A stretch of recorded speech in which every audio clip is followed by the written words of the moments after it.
Dimanche 10 novembre 2024, bonjour à tous et merci de regarder RTI1. Le lancement de la phase de la composante insertion professionnelle du programme de lutte contre la fragilité dans les zones frontalières du nord du pays a eu lieu hier samedi. C'est le ministre Mamadou Touré qui a donné le top départ à Bouna.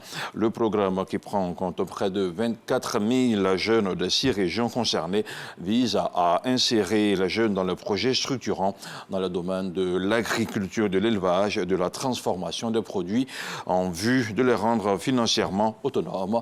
La cérémonie a enregistré la présence de la ministre de l'économie, du plan et du développement Nialé Kaba, ainsi que plusieurs représentants du système des Nations Unies en Côte d'Ivoire. Le compte-rendu d'Herman Yamia. Pour la phase 3 de la composante insertion professionnelle et emploi des jeunes du programme de lutte contre la fragilité dans les zones frontalières du Nord, ce sont 23 995 jeunes qui en sont bénéficiaires. D'un coût global de 11,1 milliards de francs CFA, ce programme met un accent particulier sur les localités proches des frontières et sur le développement de projets structurants dans les domaines de l'agriculture, de l'élevage et de la transformation de produits. Le gouvernement déploie d'importants efforts pour soutenir les initiatives de développement et réduire la pauvreté. Face aux menaces terroristes, il est essentiel de ne pas céder aux promesses trompeuses de ceux qui cherchent à déstabiliser notre société. Agissez en citoyen responsable en signalant aux forces de sécurité tout comportement qui pourrait mettre en danger la paix et la cohésion sociale.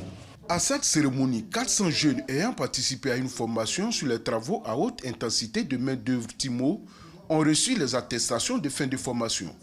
D'autres ont reçu des chèques pour entreprendre des activités génératrices de revenus et des bons de permis de conduire. Je remercie le président de la République et puis je remercie le président de l'emploi jeune. 300 000 que j'ai reçus là, ça peut m'aider à faire beaucoup de choses. Le programme des Nations Unies pour le développement PNUD se tient aux côtés de la Côte d'Ivoire.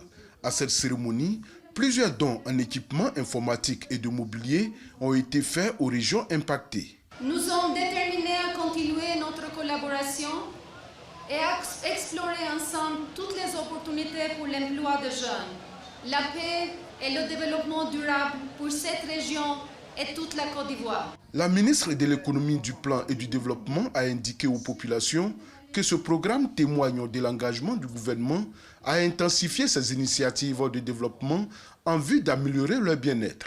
Avec ces interventions, le gouvernement fait de la lutte contre le terrorisme et l'extrémisme violent une de ses priorités les plus importantes. Les bénéficiaires de ce programme sont les jeunes et femmes issus des régions du Bunkani, du Kelogo, de la Bagoué, du Folon, du Poro et du Kabadougou.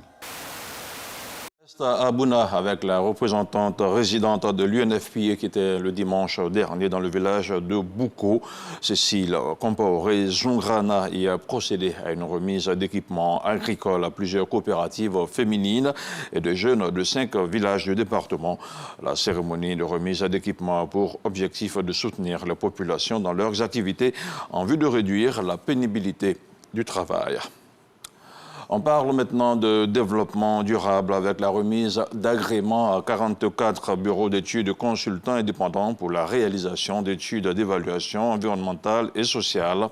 L'initiative vise à renforcer le cadre réglementaire et à garantir des pratiques respectueuses de l'environnement dans les projets de développement durable en Côte d'Ivoire.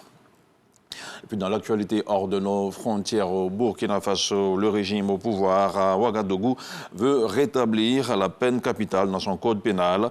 Le ministre de la Justice en a fait l'annonce vendredi dernier devant les députés de l'Assemblée législative de transition.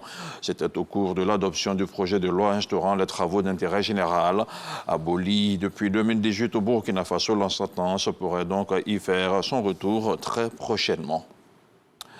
Et puis ce dimanche 10 novembre, 1 million d'électeurs mauriciens sont appelés aux urnes pour désigner 62 des 70 députés de l'Assemblée de l'île. Les 8 autres seront nommés.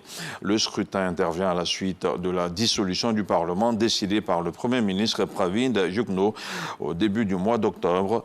En fonction depuis 2017, celui-ci espère obtenir à nouveau une majorité avec sa coalition, l'Alliance du Peuple. Le scrutin intervient à l'issue d'une campagne électorale de 6 6 semaines, troublée par une affaire d'écoute téléphonique et la diffusion d'enregistrements de personnalités politiques et médiatiques. Et puis on termine avec le Qatar qui a annoncé hier samedi suspendre sa médiation entre Israël et le Hamas. L'Émirat hébergeait jusqu'à présent le bureau politique de l'organisation palestinienne, responsable des attaques du 7 octobre en Israël qui ont mené à la guerre à Gaza. Selon la diplomatie qatarienne, la médiation reprendra lorsque les parties feront preuve de volonté et de sérieux dans les négociations. L'État du Golfe a également indiqué que le bureau politique du mouvement palestinien à Doha n'a plus de raison d'être sans dire s'il serait fermé. On se retrouve à 13h.